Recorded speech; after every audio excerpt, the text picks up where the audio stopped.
What's up, people? How's it going? Woo! It's kind of awkward that it said ending text on it when the timer ran down. I don't know what that's about, but welcome to Wither and Bloom Studios. I'm Todd. I'm Rich. And we are here tonight to unbox some Daggerheart, which I'm excited about. I can't wait, It's dude. gonna be Nothing better than opening new boxes of stuff. I agree. I totally agree. And I am gonna drag this out as long as I possibly I'm just kidding.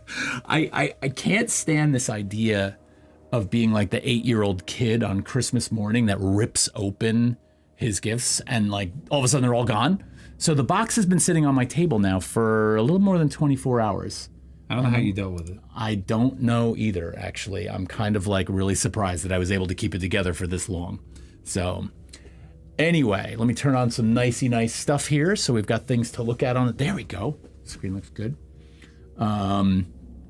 Also, Garrett's like, open that dang box. Not yet. We got some things to talk about. We gotta savor it, Garrett. We gotta savor it. So first of all, welcome to our Daggerheart unboxing. We have been looking forward to this for quite some time. I know that I have ever since we went to PAX Unplugged back in December of 2024. That's all anybody was talking about there. I know. You know, it was huge. It was fantastic. As a matter of fact, when we got to that booth, so first of all, I delayed pre-ordering a Daggerheart set because I knew that I would see it there. And it's not that I had any doubts about it, but I really wanted to decide by looking, was I gonna do the limited edition box or was I gonna do the core set? Because there was a big jump in price there. Yeah. So I was one's like $60 and one's like $160 or something. $150, I think it was. Yeah. So it was, it was a commitment and I wanted to be fair to myself. So and of course you gave in. I did, but here's the thing. Is when I got there and I got to look in this, they had this glass case there and we were talking to some of the amazing people. We met Spencer Stark, Alex and Darcy and a number of other people. But we look in this glass case and I saw the cards and I saw the box and I was just like, oh my God, it's really nice. The tangibles, you know? Yeah. You need the tangibles. Well, I agree. And it's, like, first of all, this is why we all collect dice, right? We love our dice because they are physical objects that are colorful. They're beautiful. I think if it was just limited edition covers of the books, you wouldn't have bought it. No, definitely not. No. All right. So one of the things we kind of want to go over is, well, first of all, let's introduce ourselves. I already said I'm Todd and you're Rich, but we play together. We make videos together. We make content together. We tell stories together, as does the rest of our group. And we do that down here. I am almost exclusively the game master or dungeon master, depending on what we're playing. And Rich is one of our players and does dungeon master on the side, but hasn't here yet. Yeah. I play a lot. Outside of here, I'm an actor. So I enjoy, creating my character and doing the longest form improv I could possibly do, which is playing ttrpgs. And yeah, very lucky to be at this table with this wonderful dungeon master. Well, thank you for that. I am an artist. I'm a sculptor by trade, and I am also a college professor. And I've been dungeon mastering since about 1981. When I was, still 400 years old. That's crazy. 19 years before I was born. I know, right? Disgusting. Yeah, I know. It's if you think about our being called Wither and Bloom, I'm the bloom. I was gonna say I'm the bloom, dude. I'm the bloom. Whatever. Oh man. Wait, can you scroll here? Can I scroll? So I can Do we have see something we got to see? So I can see that. You got to be able to see something. Is something The there? connection. Oh yeah, sorry about that. No, I just want to keep an eye on it for you. Rich wants me to be thorough here. Hold on a second. I think we're okay. Okay. Yeah, I think we're okay. Screw it. Who cares? Yeah, don't worry about it. Okay, so let's talk about expectations for tonight. So we are going to be opening this box, and we're going to be really kind of focusing on the product. We're going to be looking at the game, the book, the illustrations, the various other things that come in this limited edition box set.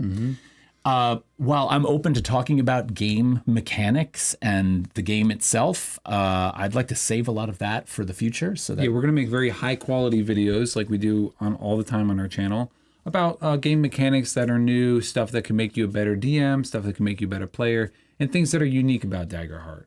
But tonight we're specifically talking about also our history playing the beta version of Daggerheart. Yeah, exactly. We have a whole campaign called Indira's Embers up on our YouTube where we played the beta version, loved it. And we did another campaign, so we have a lot of experience playing the beta version, but we don't have experience playing the official, was it 1E? I'm not sure exactly what they're calling it. Okay. But this is the official release. And so I guess we can refer to it as 1E, even though that might be inaccurate. But I mean, I think one of the things that was exciting about learning the game through the various beta editions was just that. We would give feedback. We would actually get onto Daggerheart's where you would submit your feedback. And we would see those changes take place between the various drops of editions that they would give. We would learn them, we'd jump back in and play again. And it was kind of cool to watch the process. It was also cool to be a part of the process. Yeah. You know, like in D&D, sometimes you feel like the gripes you voice to the Hasbro doesn't always get listened to, right?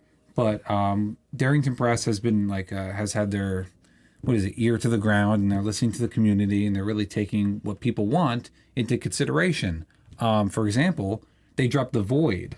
Yes. Yeah. So Darrington Press today, I think it was today, dropped a new aspect to their website called The Void. And The Void is they're going to continue to playtest various classes and other components to the game. If you want to see something in the game, you can offer it up to them. And if they like what they see, they're going to drop it in there for download. So a lot of people were saying, we want a Warlock. We want a Warlock. Well, I opened up the Void today, and there is a Warlock class available for download. And it's beta, so we can give feedback on it. So these guys are really good. Mm-hmm. And it's cool to also, like, because, you know, on D&D Beyond, they have, like, the user-created content that you can play. But it's nice to feel that, like, okay, I could play a beta version of the Warlock and have it be, like, Darrington Press approved. Right. You right. know? Exactly. It's nice. So just one quick, you said you were glad to be sitting here with this great DM. I got to tell you guys, if you have not been one of the 13,000 people who have watched the most recent video that Rich has posted about enchantment spells, you have to go see it. It's fantastic. And it's been getting a lot. There's over 200 comments, and some of those comments are pages. They are rabbit.com pages long, which is fantastic. So the community engagement has been incredible. I've been laughing my ass off at some of these comments. Yeah, it's been good.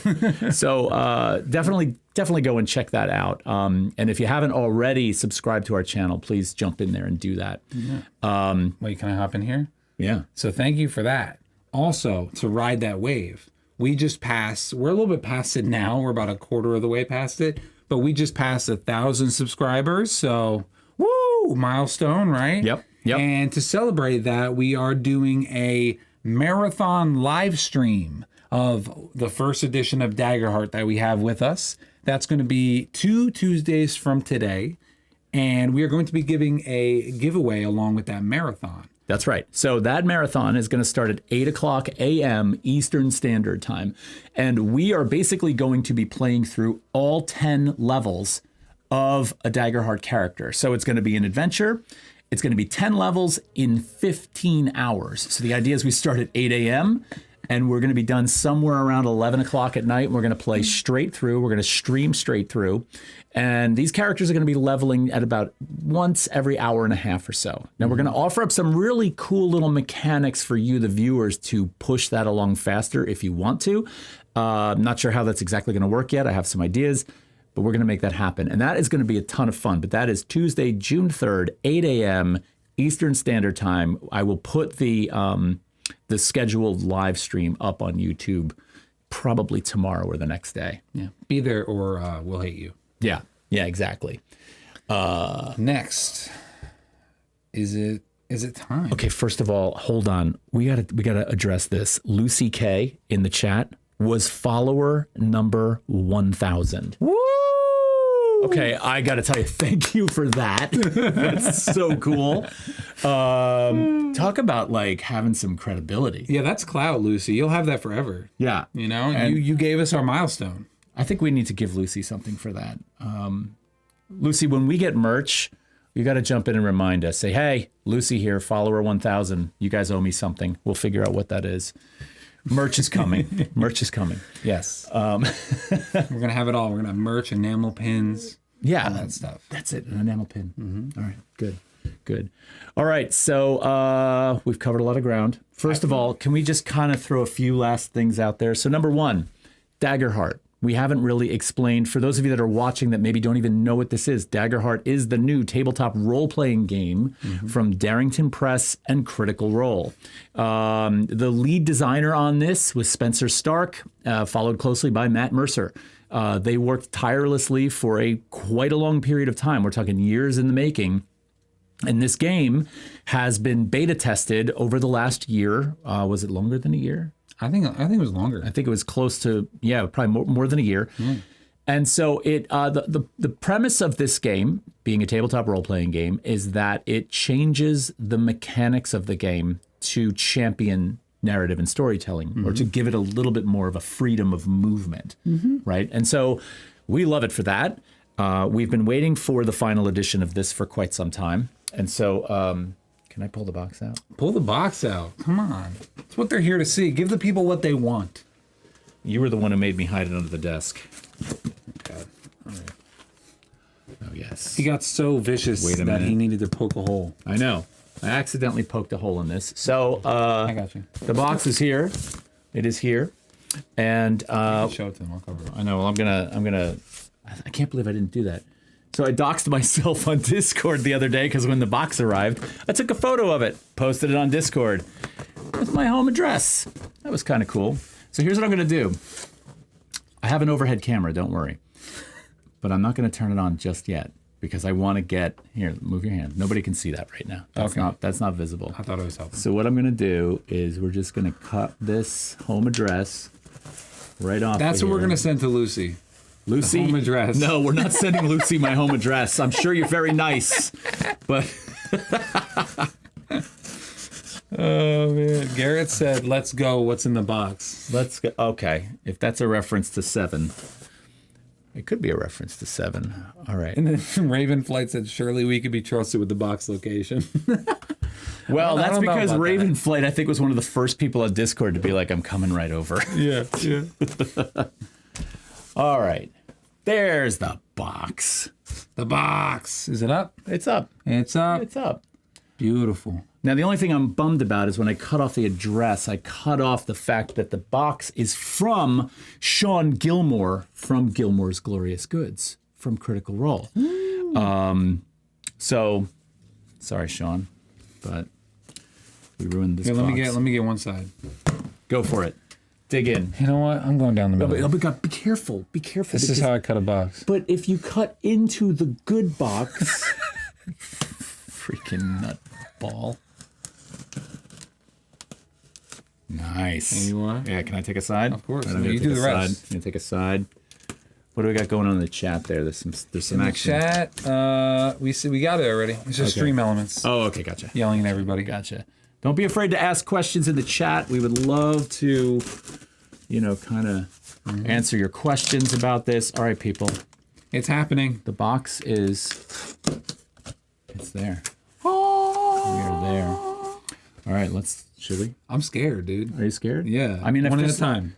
Wait, you get a hint. What are your expectations for this? Do you have any expectations for how this is going to be? Like, what it's... Okay. I'm expecting the cards to blow me away. I'm a big cards guy. I played Magic the Gathering for a long time until they started to collaborate with every IP under the sun. No, I don't want to play Magic the Gathering Hello Kitty version. That's not something I want to play.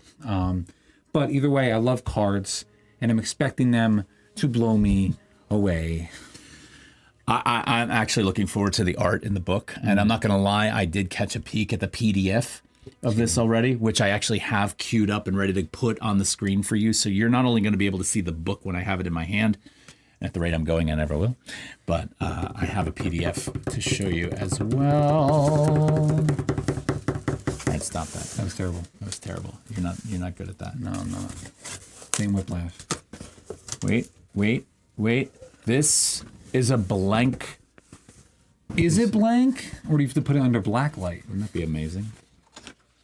All right. Whoa. Well, we can throw the rest out. We got the paper. So What? Yeah, that's it. Here, take a side. Take that side, and let's lift. all right, I'll toss this. Yeah, we'll get rid of that. Wait, there's another piece of cardboard in the bottom. I'll check it. Useless. Huh? It was blank. God, that's beautiful. Take that off there. God, that's nice, dude. All right. Look at that. Wait. You smelling? Oh, that's nice. Giving a smell check? That's that good stuff right there. Oh, yeah. That's a Look beauty. at that. We got some nice metallic writing on the sides. Very nice. And obviously, you can tell they're going with the hope and fear design. Oh, yeah. Look at that. Yeah. That's right. We got a hope and fear design, right? The nice color, nice complementary color relationship going on there. Let's see what we're rocking with here. Is this right side up for them? It is, yes. So it's hard to tell. We obviously have a ribbit here. We have a tiefling here. I'm not sure what they call tieflings in this universe yet. And that looks, that's a clank. Oh, yeah, it is a clank. That's Yep. badass. Yep. Saturn, one of our moderators, is saying that Hello Kitty and Friends is an actual Magic the Gathering expansion pack. God, I didn't want it to be true. Saturn, you just broke Rich's heart. Oh, fuck. Garrett is saying that I am so mad I didn't order the limited edition. Oh, the cards are special. Oh, my God. Oh, yeah, that's right. This has the better cards. Oh, my God. All right. Should we knife in? Knife it. Knifing in. Murders me. I am absolutely having mini palpitations here because I don't want to damage the box. Oh, it's got a slide out. It slides out. Get the hell out of here. I think. Either that or it's got one of those. Oh, no, you know what it is? Does it have one of the flaps? Or is it a slider? No, it's got a flap somewhere. So let's not rush to judgments. What is going on right there? Oh, my God. Oh, my God. All right, so take a look at this. We got magnets. Take a look at this, and it's got a magnetic closure. High quality. Oh, my God. All right, hold on. We're going to put it down. And this opens up. Oh, okay. Wait, you're going to hit the mic. What? I'm going to hit the mic. Oh, look at that. Right up top. You got a whole pad of character sheets. This is nice. This is nice. Look at this. Look at that. All right. So, oh, my God. That's a thick pad of character sheets, too. Yeah. That's convenient. Huh? All right. So we're making characters until our heart's content here. Now, this is different because, in the beta testing, the character sheets came sort of, pre-set up for various classes, right? And so but these are more generic, which is nice. And there are things that weren't there before. You have handfuls and bags and chests and, Yeah, that's actually really cool. So for those of you that have never played this game before, one of the things that's interesting about this, so for those of you that are familiar with 5e or other ttrpgs, there's going to be some things on this that are familiar, but there are some things that are uniquely Daggerheart. So first of all, unlike, let's say, 5e, armor class is not the deciding factor for whether or not you get hit in combat. Evasion is. And so, but there is armor class still to be had in this game. So you've got armor and evasion right next door to each other. Evasion is what you roll against to see if you're hit. And armor is based on what you're wearing and how much of that armor you can spend to reduce the damage that's coming into you. Which makes sense. Because if you think about it in a sense, like in D&D, right, your armor class decides whether or not you get hit. That's crazy. If you're faster and more like evasive, have higher dexterity, you're probably going to avoid getting hit at all. Right. And if you're of armor, the whole goal of armor is to tank the hit. Right, and to at least reduce the damage when you get hit. So I think logically there's so many good decisions, and they're really illustrated nicely in the character sheet. I think the character sheet has a little bit more of an intuitive kind of build to it, especially if you've been, down this road before. So, nice. And it looks like they fit everything on one sheet, right? I think that there is... No. Oh, that's so nice. Look at this. Oh, here we go. So we've got a blank, and then if you go in... Oh, that's really cool. Now all of a sudden we've got the Bard class. Okay, here we go. So this is what I was talking about. So we've got a sheet that's specific to Bard, And then we've got the class feature for the bard, right? And then there's going to be other bard, I'm guessing, other bard specific elements to this. Potentially. Okay, so let's, so it also has, the grace and codex. And then if we go to the druid, you will notice the druid is of the sage and arcana class features. These things are all different types of magic.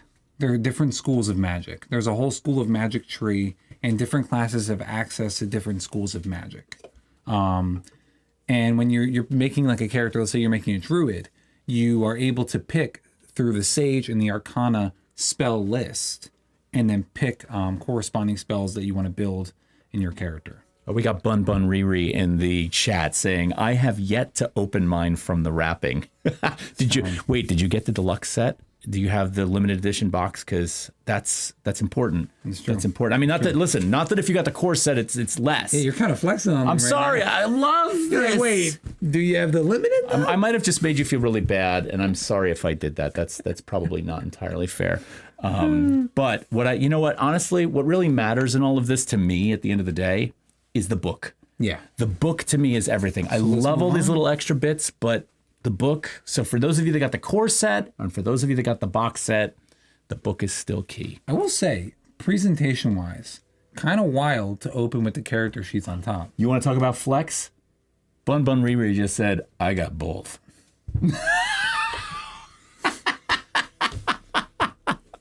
Nice move. Bun Bun Riri. Nice move. That's awesome. That is awesome. I got both. I love that. All right, so putting the character sheet aside. Wait, what do we got? Oh, dude, what are you doing? Wait. We got something. Oh, it's a DM screen. On top, before we get down to that little ribbon there. GM screen. GM, get it right. Sorry. Oh, that's beautiful. Although if you do say DM, you probably could flip that to Dagger Master. I hate that. Do you? That sounds bad. I'm sorry. It's okay. All right, so we got a GM screen. I'm going to try and get this under the light. It has spot foil, like trim around the edges. The quality of the build is really nice. Ooh, that's nice. Different mechanics around here, like the long rest and short rest. How you can do different things in those times. And this is good because when I was GMing these games, being new to this, and I'm sure just like a DM screen in Dungeons and Dragons, I will eventually not need all this information. But I tell you right now, this is key. And it's spaced out. It's not overwhelming. Yeah. It's readable. Like, for example, on improvised adversaries, you've got attack modifiers for tier 1, 2, 3, and 4. You've got the damage dice for those different tiers. And that's something that's hard to keep track of when, combat, if you want to stick to a fluid narrative, then it's entirely possible that someone on the street is just going to start a fight with one of your characters. And you want to be able to quickly just improvise that foe. And it's just like, bam. That's super helpful. Yeah. I've never seen improvised damage like that. Right. That's super helpful. Right. Also over here, which is really cool, I think they've nailed down like the tag team roles. Can we bring that over into the... everything quick reference. So group actions, help an ally, disadvantage and advantage, which are different than Dungeons and Dragons, actually. Vulnerable. Yeah, just it has all of these conditions readily available. I like the action rolls, action roll results. And these creatures, come on, look at this. I know the art in this is beautiful. Can we flip it over and just look at the other side real quick so we can show that off? So this is what you, the players, would see if I had this up at the table. Wow, that guy's cool. Let's go one. Look at this. Look at this. So on the dark side of things, in this beautiful lavender to deep purple kind of blackened, like radial symmetry, series of hands reaching into some cauldron of arcane power. It looks like a supernova or something like that, doesn't it? Yeah. Again with the spot foil on the Daggerheart logo, really nice. Mm-hmm. This is what's on the cover of the box. Moving to the hope side. Seems like we have some sort of deity over here, which is weird. There's two of them. I don't know. This guy's flying into the light. I think this is more like it's death. I don't know. Maybe it's a kaiju fight. Maybe. Because there's a little guy there too. Oh yeah, that's true. I'm down with that. All right, let's flip this back That's over. badass. Let's flip this back over. Anything else we want to check out? What's a battle point? 3 times the number of PCs in combat +2 base battle points. Oh. That's interesting. So this might be. So one of the things how you build an encounter on the fly, right? potentially, but one of the things we were looking forward to seeing in this, and we're not going to talk about this too much tonight, is how this version differs from the last beta that we played. And so there's going to be some differences. And we're hoping so, because there were some parts that needed a little bit fleshing out. Oh, for sure. For sure. What's that say? Absolutely gorgeous and already have. Yep. Yep. It's good. It's good. It is. It's beautiful. Daggermaster. Daggermaster. All right. So, GM screen. Now this out is of the big box. boy. Yeah, we're now to the book, right? And the book does have a limited edition cover, which is really nice. Now, the other thing I want to point out as we're sort of pulling this out of the box is the box has 2 levels. So this upper tier is self-contained, and it holds your character sheets, your GM screen, and your book in the upper level. This is a beauty. That's really nice. You know what? I'm not going to cut it open. You're not? I want to keep it. I want to keep it sealed. Shut up. All right, I'll cut it open. Bun Riri, you keep yours in the package because it'll be worth more one day.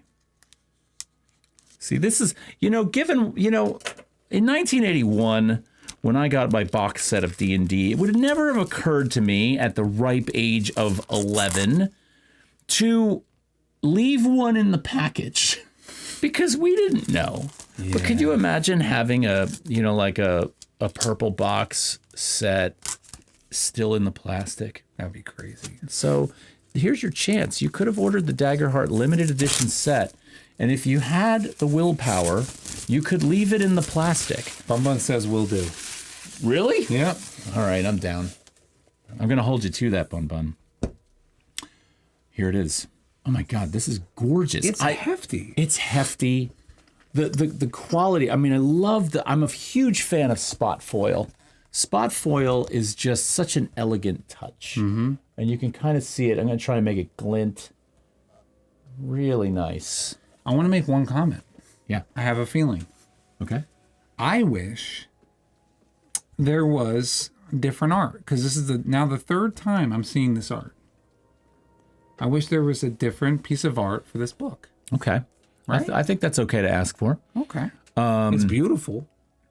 But I have to. Oh, sorry. I was just going to say, I think in terms of, let me counter that just for a minute. I understand it based on just the notion of continuity in the design, right? So and frankly, oh no, it is. Okay. Yeah, I think it's about continuity in the design. But I hear you. I totally hear you. Get it. Because if we talk about, breaking up the monotony, we got this guy right here. Oh, that's true. Inside the box, we do have beautiful piece of art. Yeah, that's something else. Splitting of reality or something? Yeah. Wow. All right. Are you going to open it? Some people, Bun Riri says that some people were talking about using this tray as a dice rolling tray. That is perfect. Yeah. All right, wait. Can we try it? I want to hear the clank. Well, we got to get their dice out. Yes. Because there's dice in this box. I don't want to roll. I don't want to taint the box with foreign dice. Yeah, you're right. All right. But this is nice for rolling. Agreed. It's high up too. Yeah, I totally agree. All right. Do it? Yeah, let's do it. Let's go in. We're going in. I am cracking the spine. Daggerheart symbols. Nice end papers. Nice pattern on the end papers. That smells good, dude. I know. All right. Correct me, but are you like a book smell person? I'm a book smell person. Like it's. Oh, that's good. I remember when I would get a new video game and you crack open the plastic and just smell. And there's a smell in there. Oh yeah. Yeah. But this is a different and honestly, the smell has evolved with the years over the different processes for making the books, but it's never been bad. No, it's never been always bad. A good smell. All right, so we've got an opening credits page with, your Darrington Press team, the Daggerheart team, all the proper attributions. Credits and all that. Yep. And then we get into the table of contents, and we've got this eager individual with all of their codexes and books stacked up. Can you imagine if I did this for every single page and described all the art? Let's talk about it. Yeah, let's talk about this. Because we're seeing a difference right here. We are. We both thought the exact same thing. Yes. You were thinking the same thing I'm thinking. Do you want to bring it, or do you want me to bring it? Hi, Elias. Thanks for joining us, Elias. Hi, Elias. So me and Todd, before we hopped in here, we were talking about the 2024 Player's Handbook for Dungeons & Dragons and how all of the art is a little Disney. It's a little... He said it. Oh, my God, he said it. It's a little Disney. It's a little... Everyone's happy. Everyone's smiling. Why is everybody so happy? I actually started turning the pages furiously, like, why is everyone smiling in this book? Don't get me wrong. I'm all about positive energy and joy, but when I sit down at this table... To play, especially something like Dungeons & Dragons. It's okay to be afraid. It's okay to be scared. It's okay to cut someone's head off. In the game. Right? In the game. But I got to say, the art in that book was beautiful. It's just a matter of letting things, be something other than happy. But here we are on the 4th page of the book, and the piece of art has adventure written on it. I mean, it is like, we are seeing combat unfold both physically and from the standpoint of magic. Somebody's life is being threatened. It's fantastic. It's beautiful. Yeah, this is what I'm talking about. And don't get me wrong. There's lots of places for humor and joy in this game. Just, it's not the whole game all the time. Again. Yeah. All right. So one thing I want to point out so far is just from the standpoint of design and organization, I'm already liking what I'm seeing in terms of the book, in terms of the palette of colors that have been chosen. It's also guiding your eye pretty nicely, I think. What's that? It's guiding your eye. Like if you go back to this page. Well, I mean, we're pretty early. We're pretty early in the book, right? I mean, so let's see what we got. Love that. Yeah. Love that guy. The art's good. The art is good. Now, when we get into some deeper things, I can pull up the art on the screen, like physically. I can go to those pages if we need to. Why don't you keep turning pages for me? Class. All right, here we have all the class options, and there are 2 different subclasses, which is super interesting. The Troubadour or the Wordsmith Bard, the Warden of the Elements, which is the Avatar basically, or the Warden of Renewal, which is your tree-loving kind of earth-centered. Guardian, Stalwart, or the Vengeance. Totally, completely different sides of the spectrum here.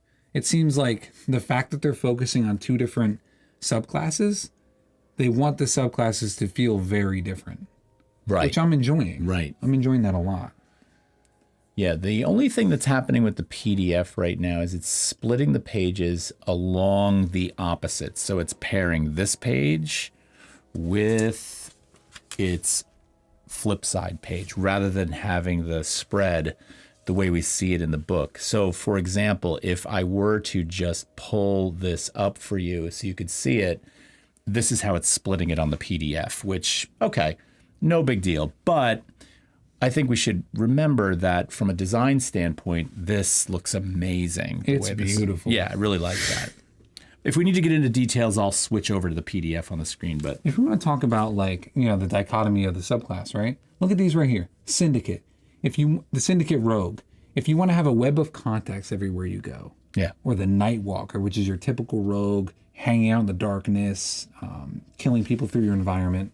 Super interesting. Yeah, I love it. Absolutely. Let's keep moving through this. Ooh, they said, have you looked at the pages of the book when closed? So look in here. Oh, yeah. Yep. That's actually a great idea. Oh, wow. All right. So we do have some what appear to be, tabbing for easy access. So I appreciate that ask. Thank you, Bun Bun. There is also We've got a really nice silk bookmarker that is going to appear at some point as we're going through this. But yeah, that's great. Okay. Let's get back. Let's go back in. I'm going to go a little further in just to see. There's a few things that, God, I just want to stop every time. So look at this layout, right? So we're onto the Ranger. And what I like about this is, we've got art associated with the character, as we should. We've got a nice division here, almost the character sheet sort of laid out. It's like, here's the nitty gritty, and then here's some modified things, or things that we can modify over here. So, I like to look at the book. The book feels good visually to sort of engage me.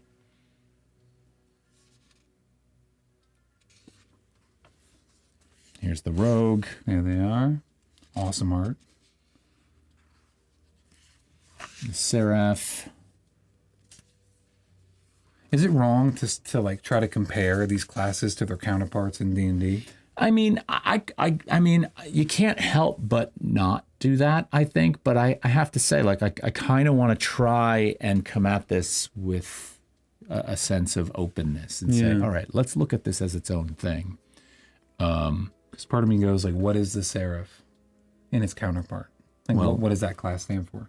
Paladin. Paladin? Yeah. Okay. Yeah, it's probably the paladin. But, that being said, classes are probably going to do that, right? So, because we've got casters, we've got healers, we've got, melee combats, we've got tanks, we've got, so that's going to kind of happen. I do find myself getting excited about the new things, though. Well, when it comes to, like, say, races, the ribbit is probably the most exciting class. Yeah, yeah. It's or a race. Sorry, ancestry. A wizard. Okay, now we're starting to get into some of the stuff.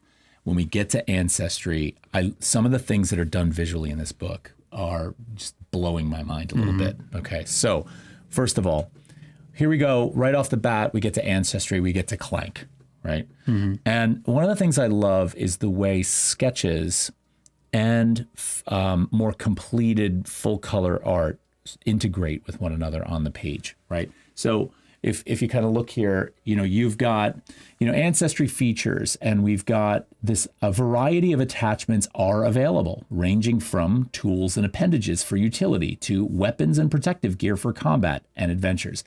And here are just a few drawn examples of the different arms that could be on a Clank. A crossbow, a buzzsaw, a clamping hand, and a traditional, digit hand. And then, of course, there are other ways that the Clank's heads, their appearances, could sort of be represented. How is the brain represented in something that is mechanical? Tall Clanks, small Clanks. And we're talking about the way Daggerheart lets you customize your character like not a lot of TTRPGs I've seen, because you can multi ancestry, you can double dip. Let's say maybe your one parent was a Clank and your other parent was a Simia, you can have this like robotic gorilla looking creature. Exactly. And there's customization there. Right.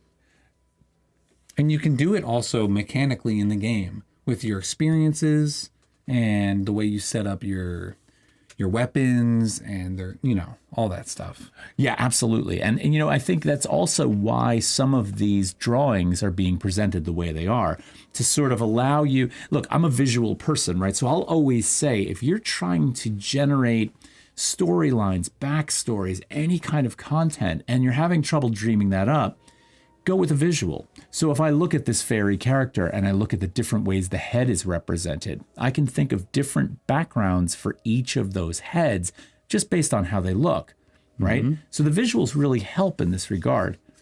God, the Galapa. Look at this guy, huh? Oh, the fungal. Yeah, look at the drawings on this.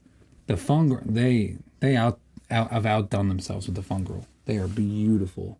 All these different heads. Yeah, I love this total cap here, like a big beanie. Yeah. And this one. What is that?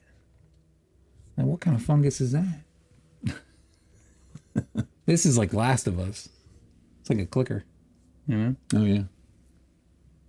And the Galapa, of course. one of the most anticipated and probably most well-known new ancestries they're bringing in. Yeah. People have been so excited to play a turtle, and I'm with you. I get it. Well, I made that turtle when we had the first game we played. I was so excited about the turtle that I wanted a Galapa Bard. And even though I was going to GM the game, I really wanted, so I read a Shel Silverstein poem as my Galapa Bard. And I read it in the voice of Deckard Cain from Diablo. I love that. Remember that? Yeah, I do. That was incredible. It was fun. That was a great time. Very memorable. And the bagpipe didn't say no. Oh, the giants. Look at this. You can go with your classic giant, Cyclops, right? Oh, that's fantastic. All the way over to like, normal face configuration giant. Wow. There's a looseness and immediacy to the sketches too that say these are about thought. These are about inspiration. These are not necessarily about a finality, right? So when we see a sketch versus a completed piece of art, there is something there's potential here. There's the ability to change it. There's this idea that, it's not totally formed yet. You now can bring that to the table. It's up there. Yeah, I don't have that up there. I'm just kind of going with the book. I love the horns. The horns all day long. They're basically just saying, go. Yeah. Do what you want. Yeah. Let me see if I can get that one up here. That's on page 66? I got that. You can be a unihorned Inferni. Look at this little guy when you pull it up. Give me a second. I'm down 10 pages here. Hold on a second. 66. Bam. All right, let's cut over to that. I've never seen anyone be able to play as a rhinoceros before. I know the single horn. It's fantastic. Beautiful. Absolutely fantastic. But just look at the way those sketches sort of just kind of, especially over here, I don't have the Qatari up. Let me pull up the Qatari because that, I believe, is here. Look at that on the left side of the screen, the 3 different body types. You really have it sort of playing out, and then all the different head types up at the top. You can go like your normal like furry kind of look all the way to full kitty cat, meow meow vibe, Yeah, right, exactly. The whole spectrum. It's perfect. I love to see it. There's your ribbit. Oh, come on. The ribbits are incredible. Now, Garrett, who's currently sitting out there in our audience, and I would guess falling asleep by now. Maybe not, but Garrett played a fantastic ribbit in our first campaign. That first campaign that we played Daggerheart in had some of the most memorable table moments, and I really got to chalk that up to the fact that we came into that game with a kind of permission. It was a kind of permission that said, hey, you can completely embrace the narrative here, right? You can completely embrace the narrative. So go with it. And I think everybody at the table started to do that. It felt so good. There were no wrong answers. And when I think back to some of my favorite moments at the table with you guys, it was that game. And especially like with the way that the character deaths are handled. Yeah. In Daggerheart, where you have the option to go out in a blaze of glory. It really respects. I think Daggerheart in general respects onus over your character. Completely. Completely. When it comes to mechanics and finality. Well, one of the things that happened for us in that game is one of our players, Nathan, was playing a clank that was named EI, otherwise known as the Environmental Interface. And one of the things I loved about this character is this character changed its accent every time it took damage or it shut down and came back on. Nathan played that character so beautifully. Everybody at the table fell in love with it. And then, spoiler alert, if you plan on going back and watching this, but in the final battle scene, when they went up against the big bad, EI gets hit hard and has the option to decide how they're going to die, right? And so they risked it all. And in the risk it all movement at the time, now I have to go in and check to see if the death mechanics are still the same. But in the risk it all mechanic, you had the option, you made a roll, and if you rolled a critical success, which is basically 2 doubles on D12s, you came back to life full health. If you rolled, I think, higher on your hope die than your fear die, you did not die outright, but you were unconscious. And if you rolled higher on your fear die, you died outright. Mm-hmm. And so Nathan decides to take the EI, risks it all, and rolls poorly. Hope die was a natural 1, and the fear die was something like an 8, and goes down. Now, laying there dead, and I got something to show you guys because I think this is actually really good. The best scene came when the party finished the battle and there was EI laying there amongst the wreckage, sword plunged through their chest. And Eric, who was playing a Simia, a rather loud, boisterous, hilarious like Simia. Yonkers, New York accent, Simia. It's crazy. Like walks over and picks the AI up. Let me see if I can get this to play. Hang on one second. Let's see what happens here. Hey, little fucking idiot.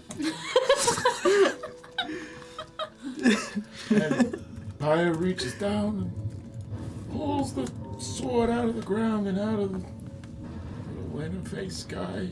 The whole body just twitches.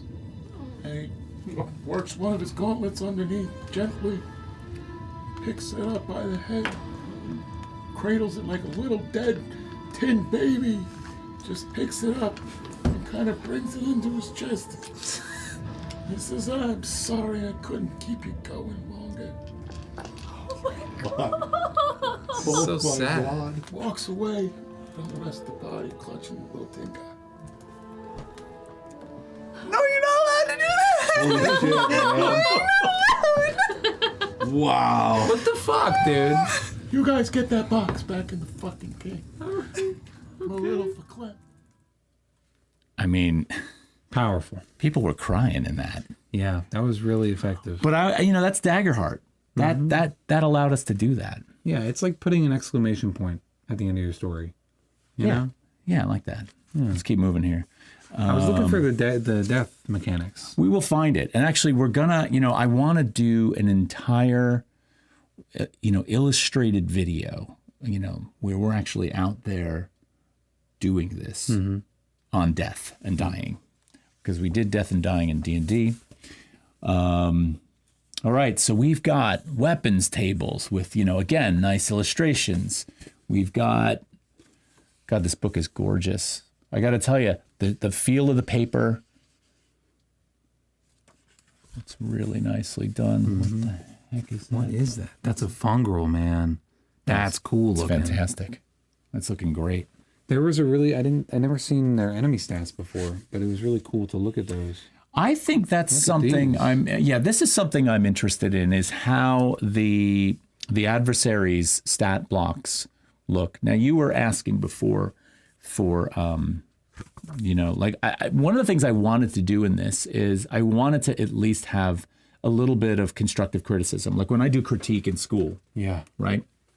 I ask my students, I'm like, all right, what could you have done better? Like, what would you change now that you have this in your hand? What would you change? You look like you're dying to say something. I need to. Take it. Dude, with all of these enemies, they have right here, whether they're meant to be shot out solo, or they're support enemies, or they're leader enemies to bring a bunch of little enemies with them. There's like classes for the enemies to help you build enemy encounters. Which has always been a thing that has been challenging, right? Especially when you're trying to figure out if the encounter you've built is too OP or just boring. Support, standard, bruiser, minion. It really helps the DM, I think, build encounters that will be exciting. Yeah. You know? Yeah. Wow, this is cool, man. Sorry, I didn't know this existed. Like, what's a tier 3 shulk? What's a shulk? It's a skulk. And so skulk has to do with their behaviors. So you've got social, you've got skulk, you've got standard. There's different ways in which these things function. And skulk will have... like a stalking element, I'm guessing? Yeah, I don't remember that right off the top of my head. But, as you go through this, there's a minion. So, and there's ranged. So I feel like a battle box is going to become a really well-known enemy. I don't know why, but it seems really unique. Yeah. It's giving like what's a mimic mimic. Mimic vibes, yeah. Anyway, I want to delve into this, but I don't want to spend all of our time. What I was getting at with critique Yeah. Before was when I looked at the stat blocks at first, I was like a little bit thrown and hoping to see them maybe just a little bit, I don't know, more readable, right? I can't, but you want to know what? I have a feeling I'm going to retract that because I think it really has to do with getting used to the stat block and getting used to how it reads. And maybe that's just my own, it's my own inexperience right Maybe now. we'll do a post-mortem after our first marathon game. you know? Yeah. It's like right here, like, it seems okay. Difficulty, thresholds. These are interesting too. There's passives, 2 passives, an action, and then a stress action. Yeah. And again, art in here is great. There's a lot of these to choose from. I can, of course, see in the future Daggerheart releasing tomes like bestiaries that sort of, expand upon these things. But there's quite a bit in here. Like if we go back, this is chapter 4, and the adversaries are all tiered. So we start out with tier 1 adversaries, or maybe we start even below that. Let's look. As you're flipping, we got Elias that says, my fave crit question. I don't remember. I don't know what you said. That. Oh, I said, how would you change this if you could? Like, what would you do better? Gotcha. Yeah, so it starts out in chapter 4 with choosing your adversaries, right? And that's going to be around, we start the adversaries right around page 200, and let's just say 197, 198. And this runs, this is the whole red section here. Ooh, that's interesting. So we go all the way up to 251. So we've got 50 some odd pages. With 4 on a page, you've got close to 200 adversaries in here to choose from. And it does explain all of the different titles. Yes. Yeah. So it tells you how to use them, how to make it, how to, you run the mechanics. Yep. Very helpful. Thank you for putting that in. Environments. We were talking about this, and I was really excited about the fact that the environments almost feel like playable characters. So when you go into different environments, let's say you're going into a chaos realm, right? There's a bunch of different passive things, actions you can do when the players are in this realm by casting fear tokens. Right. And what you said before described it really well when you and I were talking is it's almost as if the environment becomes the adversary. Yes. Right. It functions like an enemy. So it almost even has like what would be considered like lair actions in it. Yes. For lack of a better That's a really word. good way to put it. Yeah. Lair actions for whatever location you're in. Right. It also makes it memorable. Well, because yeah. only these certain things can happen in these certain places. Right, because oftentimes, the setting gets lost to the action that's taking place. So this sort of reinforces the idea that the setting is key. This is like terrain, right? Like oftentimes I always would look over or overlook terrain difficulties, right? Because what terrain difficulties try to do is bring you back to the setting. That's what this is doing, and I think it does it really well. And let's talk about how this impacts Daggerheart's core goal, right? To make a cohesive, story-driven experience. By almost splitting up the locations they're in by chapters and making the locations characters and giving them personality, it breaks up the storytelling in a way. Well, Does that make sense? because here we go. If we go back a little bit, our environments start at tier 1. Yeah. Right? So Yeah. we can begin to sort of introduce this to the player in a lighter sense, right? Yeah. And begin these environments early on. So here's the Abandoned Grove. It's tier 1. It's about exploration. It's got a difficulty of 11. And so what do you got? You got Overgrown Battlefield, passive, Barbed Vines, action. So now all of a sudden settings have the potential to impact the players in ways like adversaries could, which is really cool. And I don't know, it's nice to look forward to that, because like sometimes in D&D you're always looking forward to like, what's this huge enemy I'm going to face in the future? Here it's like, what is this dangerous location going to do to me? Yeah. Yeah. Well, the Mountain Pass, right? Tier 2 traversal. Okay. So we can think about how, when the Fellowship of the Ring tried to go over the mountain rather than go through the mines of Moria. Well, the mountain pass was an enemy, right? I mean, maybe a little bit controlled by, Saruman, who was, dropping snow on him. But in a lot of respects, all of a sudden, the enemy isn't a beast. It's not a fire-breathing dragon. It's the very place you are. Yeah. I mean, especially with the mines. I'm talking about the mines. Oh, yeah. Oh, completely. That's exactly it. Completely. We'll forget about the Balrog for a minute, but yeah. And not only do you not need to follow these, but they're super customizable. Like this just gives you a format to run it yourself. Like you can totally make one of these up, change this, use it as Change the inspiration. name. Yeah. Yeah. Just really helps you. All right. What do we got here? This is chapter 5 is campaign frames. Nice. It sets it up in steps. Pitch the campaign, provide the foundations, guide their characters, build the map, run a session 0, begin the adventure. And it's going to go into that in more depth and detail. This is the Witherwild. So this is going to actually be 5 Banners Burning. These are adventures. This is awesome. These are adventures built into the book. Frames. Well, They're dropping you in worlds They're frames, that are exactly. in peril. These are not like modules, right? This is just frameworks for you to build from. They're putting you in a place in their world with an existing conflict, basically. And look at this. With 5 Banners Burning, for example, in this frame, we've got campaign mechanics. We've got the questions to ask during session 0. Wow, oh shit, that's terrifying, my brother in Christ. Oh no. Should we tell them what just happened? Yes, tell him what just happened. My feet are off the ground. Oh, forget about it. I'm a pussy. You leaving? No, I'm just standing on my chair. Really? Dude, call me a pussy? I don't want to touch that shit. A mouse just ran across the desk in the studio. Fuck that, man. Are you okay? I'm good. I'm staying here. I have a great view from here. It's fine. It's like the classic 1940s image of the housewife standing on the chair and the mouse is on the floor. Where'd that little shit go? Fuck that guy. He's gone. He's gone. You could sit down. I'm good. Okay. I'm not gonna comfortable, crawl up man. your pant leg or anything. All right. So the book is fantastic. I think we should. This continues to go on with these frames. This whole back area is about that. These look great. Yeah. Time to move on. Yeah. Now that you're standing on your chair. All right, let's see what we've got in the bottom section of the drawer. Let's check out what's going on in here.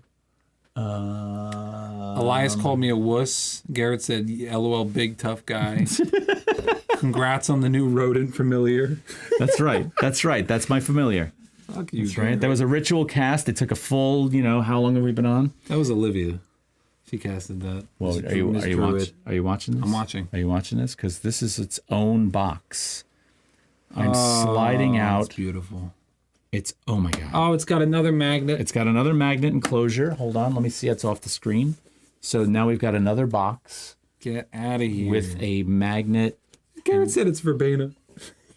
Oh my God.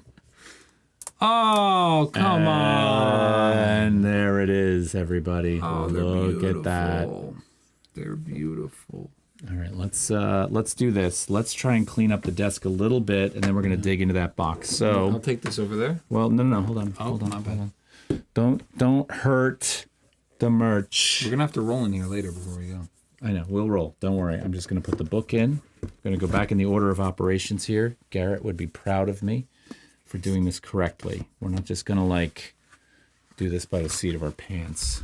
All right, there we go. Do you know if they're still selling this bundle in This stores? bundle is sold out. It is gone. You cannot get it. Damn. So. Now, is it just like the limited edition, or can you still buy everything together like this, or no? This is the limited edition. So the core set, if you buy, you can buy the core set now. Which is just the book? Book and cards. Oh, cool. Okay. Yeah, and probably character sheets. I don't know for sure. But what this does come with is it comes with the limited edition cover. It comes with what's in this box right here. Yeah. Right? It comes with the box. Right? And the box, they raved about the box for so long, and I actually am really pleased with it. All right. So here we go. Oh, this is beautiful. What should we open first? I'm leaning here. Yeah? Yeah. You want to go straight for the dice, huh? Yeah. I think we should leave the dice. You think? All right, cards. Everybody, Do one of the stacks. All right, chat. What are we opening first? Come on. What do you want to see first? Give it to us. Tell us in the chat what we're going to do. Let's have it. Oh, wait. Bun Bun Riri's giving us some information here. Let's see. Core set is just book and cards. Yes. Sheets can be downloaded from the website as well as other things. Yeah, that makes sense. Okay. That makes sense. Bun, tell us. What do we open first? Elias says big bag. We got to vote Dice, for you big say? bag. We got 2 on dice. Raven Flight going with the dice. Dice. What about you, G-Money? Garrett? Garrett's asleep. Garrett's gone. Dude, stop tempting me. Wait. Big bag. All right, I think big bag's They're winning. with me. Thank you. All right, fine. I'm a man of the people. Since I said it. Yeah, all right, fine. I'll Let me let fondle the bag for real. and stare at you. Garrett said dice. My man. All right, dice are coming out. Here we go. Oh, my God. Hey, listen, for those of you that just followed, by the way, thank you for that. Oh, my God. Look at... I want to eat them. They're not dice. They're not dice. These are the game tokens. Dude, these... Oh, my God. What are these? These look like something in like Spyro or something. I know, I love You know what I'm talking these. about? And this is exactly what I was talking about. This is the type of thing that made me want things when I was a kid. I was like, yes, clear plastic, shiny. Don't put it in your mouth. Clear plastic, shiny things, I'm in. So it comes with these beautiful gems. These they're cut like unevenly. They're unevenly cut. They're really they feel random. This is great to sort of, you can do a lot of things with this. So you can mark hope and fear. You can keep track of fear tokens. The DM can use these for that. You can use these for countdown timers. You know, all kinds of things. I freaking love these. These are phenomenal. All right, we got some people talking. All right, what do we got? Garrett says big bag is markers. Bun says can be used as reminders to add to your rolls. Mm-hmm. Ravenfly says, well, I know what I'm stealing. Yeah. Elias says, what does it taste like? I'll let you know later. Don't encourage him, Elias. Please. This is sick, dude. I want to touch them all. There's more. There's more. Let's see if there's anything else. Oh yeah, that's look at that. That's a pile of treasure. That is a pile of treasure. CR said don't eat them on their live stream. That's hilarious. They were talking to me. Wait, what? Critical Role said don't eat them on their live stream. They did warn us. Sorry, so what would you, in-game, what would you give this out for? Well, you know, Bun just mentioned a couple of interesting things. So number one, when you are making a dice roll in Daggerheart, you sometimes have to remember to add certain things. So for example, let's say you have an experience that allows you +2 to a particular roll. Well, you can take these 2 gems, right? And you can add them to your dice roll. So when you roll in the tray, and you get an 8, you know that these each count as 1. That's so now you've awesome. got a 10. Yeah. That so feels good. They're physical reminders of the bonuses to your rolls. I love that. Yeah, it's really cool. So awesome. Let's put them back so we don't lose them, right? well, or so Ravenflight doesn't come over and steal them. That's really cool. I'm a fan of these, and this is purely something you would only get in this limited edition box. I'm guessing, right? Correct. Now I'm gonna take a guess on what those are, right? Well, Hope and Fear. I'm thinking this is dice. And so since you opened the big bag of treasure, I'm going to open the little bag of treasure. Now, what would you use as fear tokens? Do they still exist? Yeah. Fear, I believe fear tokens do still exist. Just wait for the dice. Bun. Bun, have you seen the dice already? Have you seen them? Have you opened the box yet? Here we go. You ready? I'm ready. Should I pour them into the tray here? Here we go. Oh, they're pretty. Oh, God, they're nice. Look at that uneven cut. All right. So first of all, we got sharp edge, which is nice, right? Big font, big typeface. There's foil inside. Right? Yeah, there's a holographic foil on the inside. Let's see if I can get that closer. That is. Oh, these feel fractured and magical. Yeah, they really do. And So I'm guessing this is the one hope die, whatever you.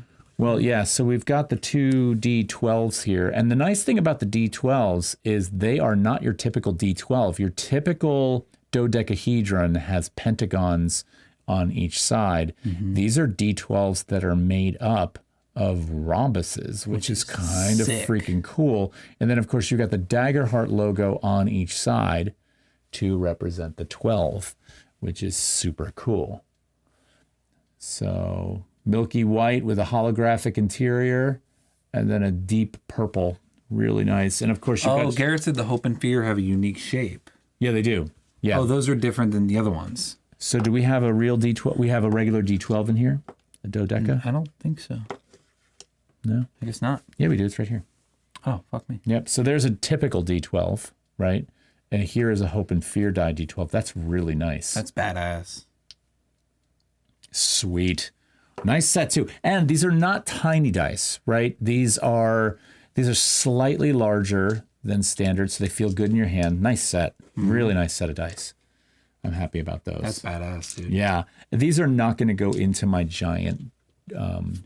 They're staying in here. I think my favorite is the Fear. This Fear die is awesome. Yeah, it's really nice. It's got a nice black, purple, red murkiness in there. Yeah. And let's not forget the D20, right? I mean, the D20's got some... If you hold these up to light, too, they look phenomenal. That looks really cool. Yeah. Also, it's if you notice, it's following the pattern of the artwork. So we have this dark purple, and then we have this light yellow-orange type vibe. There's some green in here. But it seems like it's following the aesthetic. Yeah. From what I'm seeing. Yeah, I like it. I like it. It's almost like you could consider this to be more abyssal in its color and this to be more ethereal or cloud-like, you know. Love it. Love it. Okay. Love it. Love it. All right. Cards? We're going to cards. Go ahead and pull one out while I tidy up. Oh, look at that. Oh, they're gold-edged. They're foil-edged cards. Oh, my God. In the back. That is amazing. All right. First of all, before we play Daggerheart for real, we are ordering a regular core set because we're not playing with these. This is... May I? May I? Don't. Please don't damage the cards. Not damaging the cards. I got this. You sure? Yeah. All right.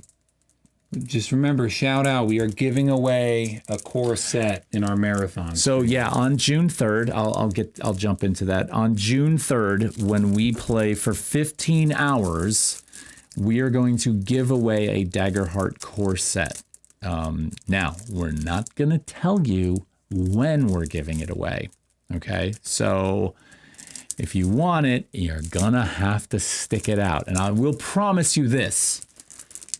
I don't know. Should I promise them this? Is it going to be in the first 5 minutes of our stream? No. It's going to be random in the middle somewhere. Well, or we have to do something in the game. I'm going to tell you what. Just so that we can make this interesting, we're going to give away more than that. We are going to give away that set, but I am going to go. Here's what I'm going to do. What? I'm going to go get sets of D12s, and I'm going to create sets of Hope and Fear dice. And we're going to give those away too. Ooh, that's badass. At random times during the stream. Oh my God. My brother in Christ, these feel so heavy. They feel thick. They feel powerful. First of all, can you see that edge? Can you see it? It's just mirror God, these are freaking gorgeous. Body basher. All right, these are going to go away. And look at all the individual art here. Absolutely gorgeous, inspiring. One thing I did notice is that in the book, the list of credits for the artists that made the art for this game is massive. How do they make the art look uniform if there's so many different artists? So you usually have a team of art directors. You usually have a team of people that are organizing that. And then, of course, you're going to be you're not going to bring in a team of people that have wildly different styles. You're going to bring in people that have the versatility to move and shift according to the art director's whims. Not whims, but plan. Fair. We are seeing also the same art we saw in the book right here. Yep. Yeah, I would imagine that would be revisited. I got to say, man, some of these... They're on the Magic the Gathering scale for me. Like, they look that good. Well, the thing I always kind of like, don't get me wrong, I love the art. You lost your phone. What? Oh shit, phone's out. Die? How could it die? Well, everybody, hold on a second, because let's get a regular cam going here. We got some technical difficulties. We died. Let's fix the phone. Rich, talk about the cards. Bun Bun's head is exploding. Raven says, bet I'll be right there, please don't. Bun Bun says, you make me want to open mine. You should. Face guy. Yeah, The you whole should body open just yours. twitches. Open it. It will lose value Works like one of his ours. gauntlets underneath. Gently Oh, that's picks nice. it up. But by no, the head, cards feel thick. Cradles like, like a little dead. They've got some heft to baby. it. It feels powerful. And I'm a sucker for a card, man. I want to... All right, I cast Wild Surge. And I'm going to describe it. I'm going to throw it down. And yeah, it just feels thematic in my opinion. And Well- it's also a constant reminder of what you have, what you can do, which is very necessary.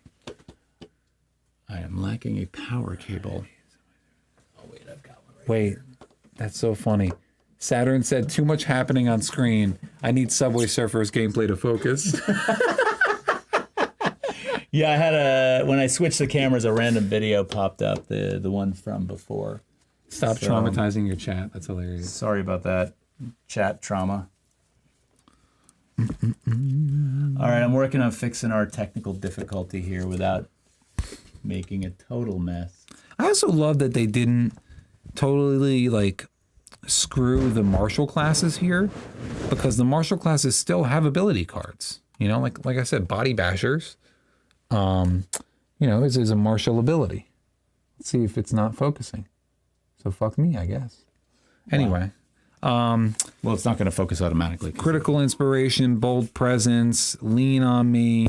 These are all like not like magic casting abilities. It just things you can do, which I love having visualizations for the things I can do.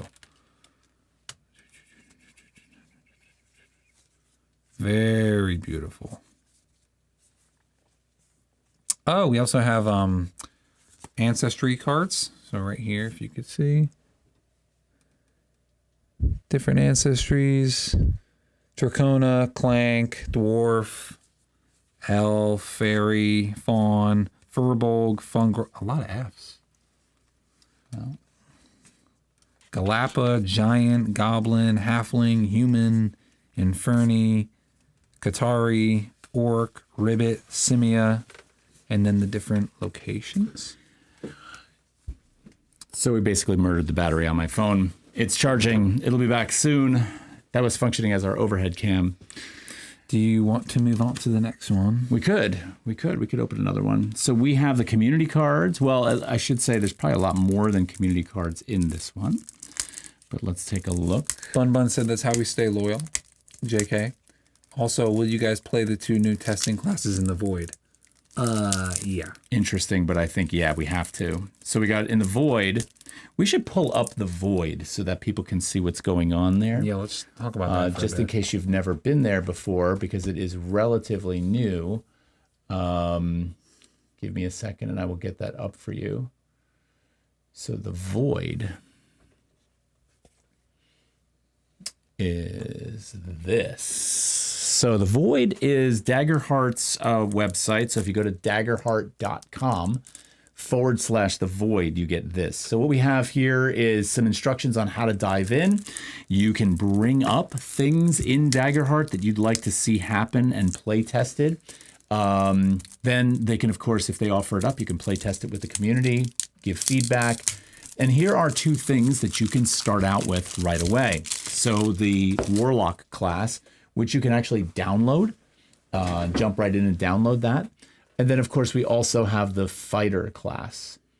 So this is kind of cool. So you can bring them to your table and you can play test them. You can then, down here, submit feedback. They have play test surveys. And I'm going to tell you right now, the Darrington Press people, the game designers, are listening to this stuff. They're listening to your feedback to help improve this. And the specific questions in the feedback surveys are going to help you fill that stuff out. So this is really cool. Very, very cool. They added a community. What's that? They added a community. Slyborn. Yeah. Basically like advantage on rolls to negotiate with criminals, detect lies, and find a safe place to hide. Nice. Nice. Which is different than the Underborn. Let me see if the phone's got any power yet.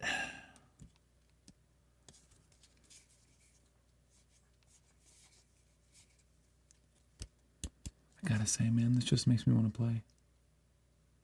Me too.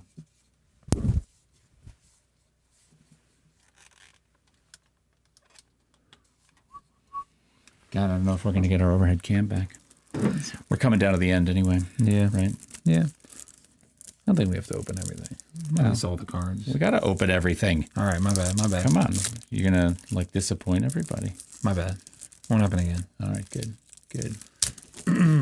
Very cool. I love these cards. Let's see what we got here.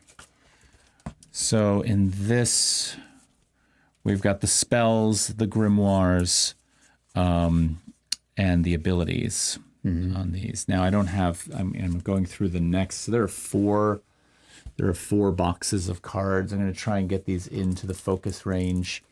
But all in all, I gotta say, this is a phenomenal set. I'm a little bummed about the camera blowing out on us because that was our ability to really show these things off. It happens. It does. I will say, it seems like you almost have everything you need in card version when creating a character. You can pick your ancestry, you could pick your community, you could pick your subclass, your spells and abilities. The only thing missing is weapons. They don't have weapon cards. Well, I think one of the brilliant things they've done in designing this game is that they've opened the door for card expansion packs to come out, right?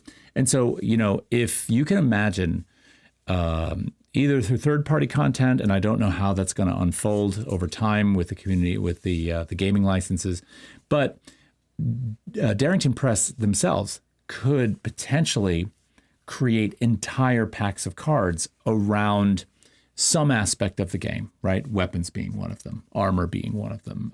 You could lay out in front of you on your table your entire build out of your character in card form. And then as things change, you find a set of armor, you steal a set of armor off of an adversary that you defeated.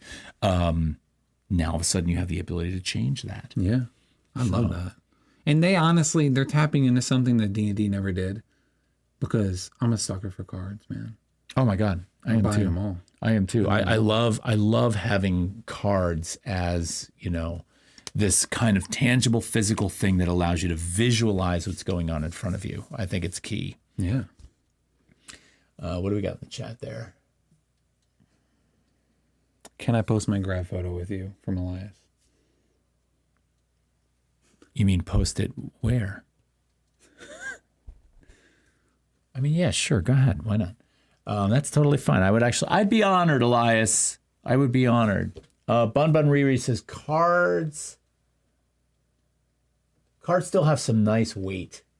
And the art, of course, is amazing. Yeah, totally. And I agree. You got to get card sleeves for these.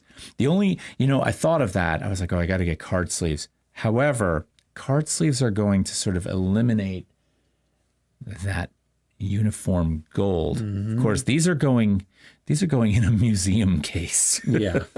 These are not coming to the table. These are not to be played with. No. Do we have any things that we would like to improve about this set? Yeah, is there anything to improve? That's a good question. Well, I will say this is not necessarily an improvement, but it is something that's not here now. And I think it will be here at some point. And that is, I like the idea of there being infinite cards for this game, right? I like the idea that as a GM, I can go in and I can have a deck laid out of the things that you will battle. So adversary cards, right? I want adversary cards, number one. Number two, the various treasure and items and weapons that the adversaries could have. So as you encounter those things, I have them at the ready and I'm handing those over the table to you. Incredible. Right? Yeah. And now all of a sudden that becomes part of your build that you're working with at the table. Just feels good. I know. Grab it. Yeah. And you know what's interesting? With Daggerheart being such a role play, theater of the mind centered game, I love that they're picking up the structure and the physicality in other places that really benefit from having it. Agreed, because I feel like oftentimes in theater of the mind, too many tangibles becomes a distraction. Yeah. But in this case, I don't feel like this is. This is just a slightly more tangible version of the character sheet, right? For sure. What do you guys think? Is there something like Bun Bun Riri or anybody else that has the game or has experienced the game?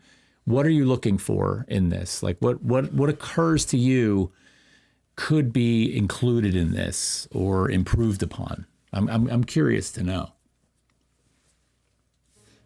There's the music. I wonder where the music went. Music. Yeah. Other than that, I'm excited to get one that we can actually play with. Garrett's saying that the post he saw on Reddit did say that the limited set is too nice to play with. Kind of true. Yeah, it is gorgeous. It's gorgeous. And I will say this. I held out to go to PAX to see if I wanted to buy it. And when I saw it, I said I wanted to buy it. And right now, like when I think about this was $150. It was worth every penny. It's worth every penny. It is absolutely stunning. Yeah. Stunning. Do we think Critical Role is going to play Daggerheart instead of D&D?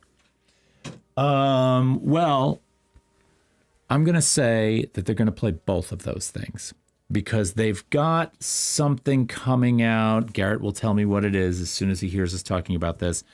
They have something coming out very soon that's dropping, I think, on May 29th. It's a multi-part series that's going to be utilizing Daggerheart as the core game. It has a name. I was just looking at it yesterday. But that's on my list of things to watch. Because, first of all, when we were at PAX, we got to go see the Critical Role team play live. And they played the first live play Daggerheart session. We watched them, I think it was on December 5th. And so we watched them live. And we were there. It was phenomenal. And we really marveled at how the game worked so well. Now, of course, it's their game. Of course, it's going to work well. But I'm curious to see now how it plays out in this new setting. Yeah, same. So I can't wait, man. It's going to be good. We're going to have a lot of content coming out for Daggerheart. Like I said, we have this marathon going, but we're also going to make a lot of videos talking about different mechanics in Daggerheart that inspire us, maybe some things that make us think differently about ttrpgs. Yeah. You know? Yeah. And I will say this, just to be clear, just in terms of our relationship with Darrington Press and Critical Role, we're in no way, shape, or form sponsored by them or supported by them from the standpoint of we have a partnership. However, we've made contacts there, and Darcy and Alex and some of the other people that we've talked to have been incredibly supportive of us in terms of, our interest in making content around this. So thank you to you guys for that. We really appreciate that. Yeah, the whole team was really kind and receptive. Yeah. Yeah, excited, right? So, I mean, just from the standpoint of them understanding community and the people in their community, they've got it. Yeah. They've got it. I can't wait to play this for 15 hours straight.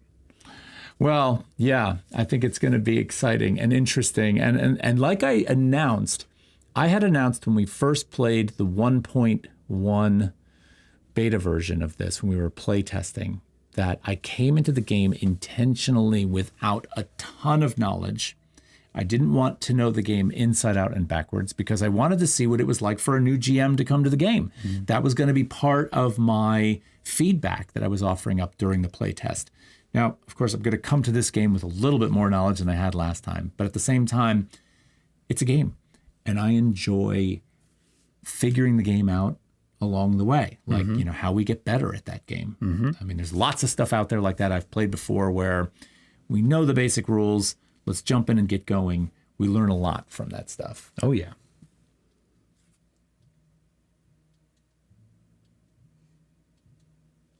Oh, wow. Says, yeah, I'm checking this out. Can you read that? Because you can probably read that better than I can. Yeah. So they're having a 8-part series, I believe, for the Daggerheart for the campaign frame in Critical Role. The rest of that's cut off, so I can't really see it. But then they say, none will be playing with the official rules on Saturday for the first time, but my GM has been using a mix of old and new mechanics. Definitely have been having a blast. So they're enjoying Daggerheart. Yeah, but Bumba Riri also says that this is their first all-in TTRPG. Maybe played 2 games of D&D before. That's really cool. Yeah. Right? Yeah. Because I think that's what Daggerheart is really looking to capitalize on a little bit here is, getting people that have never touched another TTRPG before. So, and I got to say, there was a time, and I can tell you when the cutoff for this time was, but there was a time for me that before that cutoff, you never would have gotten me to shift away from Dungeons & Dragons. Dungeons & Dragons was the only thing I wanted to play. And when people would come to me and say, hey, you should try out Call of Cthulhu, or hey, you should try this, and I would just be like, I'm not really interested in that. Yeah. But then it was when the community gaming license stuff started to happen with them. And I kind of got a little bit turned off by what was going on there. Yeah. And so I started to open my mind a little bit. And you want to know what? Ever since then, I have tried so many games. Love playing 10 Candles with you. Yes. Love playing Shadow Dark. This is off the chain. Like this is by far of all of those, I feel like this one's going to be my top. I think so. I think I'm kind of with you. Yeah. There's something that this is bringing to the table, like a full-fledged competition, right? Well, But the others aren't. I rather than try and decide like what is going to bring the competition, I'd like to think about it as this kind of space of expansion, right? Because, for example, when I learned in, say, Shadow Dark, for example, of the way timed mechanics work with torches and darkness, right? I was like, oh, wow, that really adds a level of gravity and urgency to the game. How can I bring that into any game I play, right?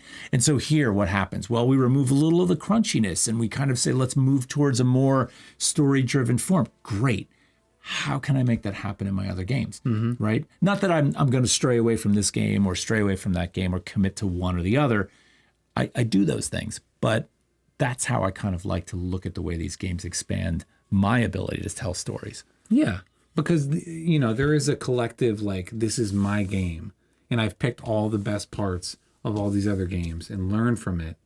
And, there's an experience at my table that is a conglomeration of all those things that you're not going to get anywhere else. Yeah. That's personalization. Yeah, exactly. All right. Well, I will tell you this. I am looking forward to all of you coming and joining us on June 3rd. Now, we are starting at 8 a.m. Eastern Standard Time. So that's going to be a tough one for a lot of people.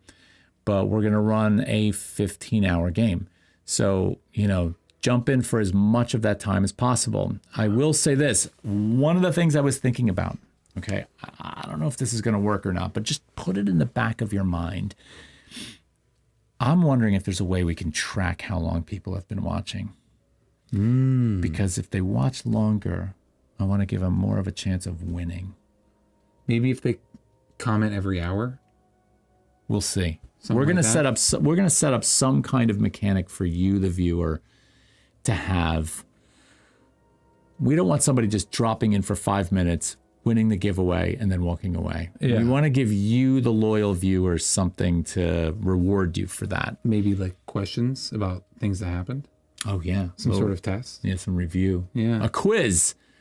Yeah. Every 3 hours, there's a quiz. Yeah. And then, of course, we're teachers, right? Yeah, of course. So every 3 hours, there's going to be a quiz. The better you do on the quiz, the more points you get to have as buy-in for your giveaway. That's cool. I like that. That's very cool. I like that. Yeah. All right. Good. I'm excited, man.